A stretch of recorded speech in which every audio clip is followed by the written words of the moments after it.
match. Is this one of your first times here? No, I've been to Iowa quite a few times. I wrestled at the University of Nebraska in Lincoln, and so I'm not very far away from this place. Really familiar with it, and yeah, it'd be good to be back. I guess I should have specified, to be in this wrestling room. How has that been? I actually hated Iowa as a collegiate competitor. I had to wrestle Brent Metcalf a few times when I was in college, and I was on the wrong side of a lot of butt kickings, and so I'm a big fan of the Iowa program and of both of the Brands brothers and Dan Gable and everyone who's stepped in this room and created history. So it's good to be back. The feeling, the tradition, and just the pure excitement of being in this room, it's evident. So I'm happy to be here. Everyone's been great. They've been extremely hospitable, and it's nice to walk into a room and be a champion already, right? Because the guys here appreciate that. So it's been fun. It's been a good week of training so far. You've obviously been a part of a lot of different events, international, national.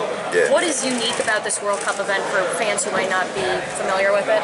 It's the best wrestling in the world, and so I think that most fans are familiar with the dual meet format, right? They've seen college wrestling, they've seen high school wrestling, they've watched the NCAA tournament, and so they understand that, okay, each team has 10 guys, they send out their best guys, and the team that wins the most matches in that dual meet wins. And so that format is understandable, and I think that's what makes the World Cup so appealing. And so it's the highest level of wrestling. Freestyle wrestling, I believe, worldwide on the world stage is the best form of wrestling in the entire world. And so it's the highest level of it. If you want to see what wrestling looks like at its highest level, but be most familiar with the format, this is the place to be, the World Cup this year. With all the drama of who's going to be coming here, which countries are here, yeah. Coach was saying you guys tried to tune that out, but is there a little disappointment that you're not going to face Absolutely. Absolutely. You want Russia and Iran to be here, right? Iran's won the last, I think, 5 World Cups in a row. Every year that I've wrestled in the World Cup, which I've never won as a team, we've been beaten by Iran, right? So we wanted those guys to be here. We wanted Russia to be here, but at the end of the day, we're the returning world champs, right? We are the world champions. Those are the guys that we'd expect at this point to want to be here to knock us off. And so we're good. We're in good position. We feel good about whoever's in the field, and we got a great team. Everybody's prepared. So when we step out on the line, it's not necessarily a country that we're trying to beat. We're trying to get that cup. We want the cup. And so if we got to go through Mongolia, or if we got to go through Iran or Russia, the goal is always the same.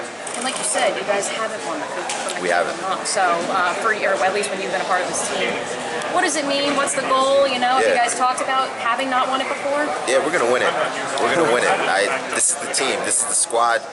We added 2 more weight classes past year, and we slid Kyle Dake and David Taylor into that lineup. We're only better than we were last year as the best team in the world. And so I'm not worried. I think we're all prepared. We've all wrestled well. Training camp's been going well. We all feel good. If we go out there and do what we're capable of doing, it won't be a problem at all. And so with that in mind, my prediction is we'll take it home. I think this is going to be the year. And so today's actually Bill Zadek's 45th birthday. I don't know if you guys knew that. It's his birthday today, 45th. So I told him we'll bring a present for him on Sunday night around 6 p.m. Going back to Paris when the weights were announced, what numbers did you have in mind that you were really hoping for the new weight classes? I was hoping that they'd add a few kilos to 74 just so I could eat a little bit more.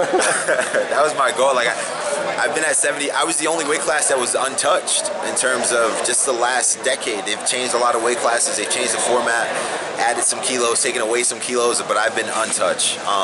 So it's a good feeling, right? They're like, well, Burroughs is making history. Let's leave it the same. We don't want to change this and kind of phase him out of the sport. But also, I'm like, no, listen, like give me 2 or 3 kilos. Let me get some more food in my belly so I can give you a better performance. But no, everything's good. I knew once we did the new weight classes, there was a lot of speculation behind it that the 2 guys that we were going to have in those weights were Kyle Dake and David Taylor, right? They were the best guys, and unfortunately for them, they've never made a world team because they've been behind myself and then Jaden Cox for the last 2 years. And so it's great, man. I think it's nice because that rivalry has kind of simmered down a little bit, just temporarily, right? When we go back to 6 weight classes for 2020 in Tokyo, it's going to ramp back up, but I think for right now, Kyle and I, we're good friends, we're chatting, we're training together. It's a good place to be in. It's a good move. Going back to this event a year ago, and it was in February a year ago, but it was your first competition coming off Rio, right? Yeah. Can you describe the difference now that, you know, you're not necessarily on the climb again, you're back where you were before? It's good. It's good. I think that last year I was coming back to a place where I was trying to regain the confidence that I had lost in Rio, and then this year I'm trying to continue to compound upon the confidence that I regained after being a world champion again in Paris. And so I feel good about what I've been doing. My training, I feel really good right now. I feel like I'm better than I've ever been as a wrestler. I'm gonna have to get adjusted a little bit to the new weight changes, weighing in twice in a row, back-to-back days, and then weighing in on the day of the competition. It's gonna be unique, but nothing that I'm not prepared for. We're ready. Like, we're ready. We're ready. We'll be ready on Saturday and Sunday. I think we're gonna put on a good show for the fans. You know, so many times, a couple times you come into this building as the enemy. That obviously changed during the trials. Was it weird getting cheered inside a Carver Hawkeye Arena?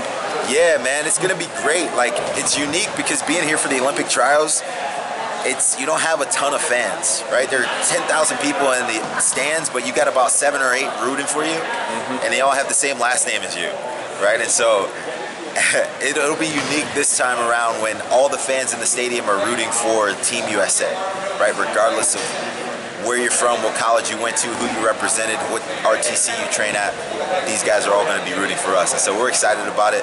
I told Corey Clark and Thomas Gilman, when we're driving up to the arena, if you look at all the banners on the light poles, there's a bunch of pictures of me there. And I was like, I've been here for 24 hours and this is already my city now. I've taken over the place. And so, no, it's all good fun, man. And it's good to be here and be teammates with these guys. I'm excited to represent Team USA, and we're going to have a lot of fun this weekend. How much is that stuff on social media with Chamizo? How much is it? That is banter and...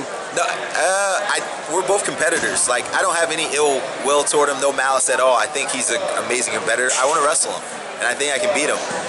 And I'm sure he feels the same way. And so I think we want to put the match together. We're looking forward to making it happen sometime before the World Championships, and I think it could be cool.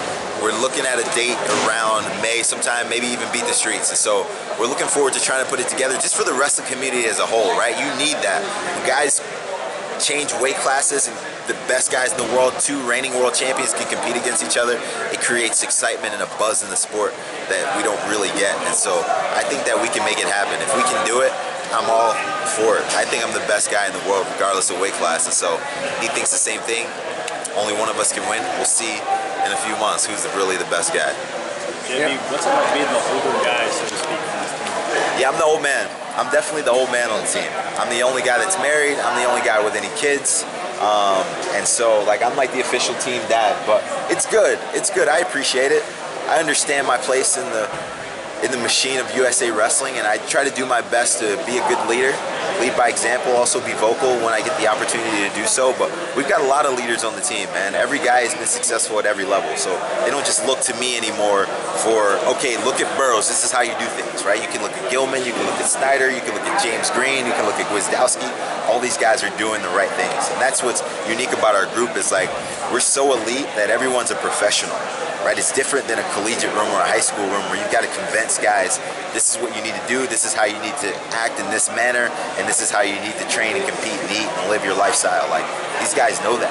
They know all those things. And so when we come in, it's like, all right, listen, you guys have done everything right, let's just do the work, and this is how we get to the highest level so we can win. And so I appreciate all of those guys, and yeah, I mean, I'm ready. I'm ready for my career to finish up, right? I always look at my athletic mortality and like, you've done amazing things, still a bunch of things I want to do.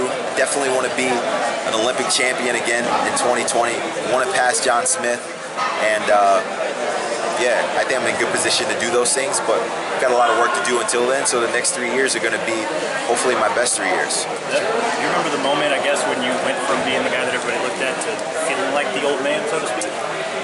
Yeah, when Kyle Snyder arrived, really. It's like, he was the first time where I started to feel like the old guy, right? Because he was the young guy, right? I was the guy who was, okay, you're doing all these things at an old age. Wow, this is amazing.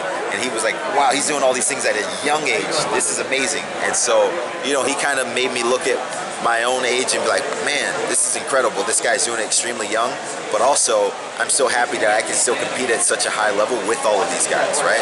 He's 8 years younger than I am. And so the fact that I'm still in the mix and rolling with these guys and doing amazing things, it's really cool to me. I have fun doing it.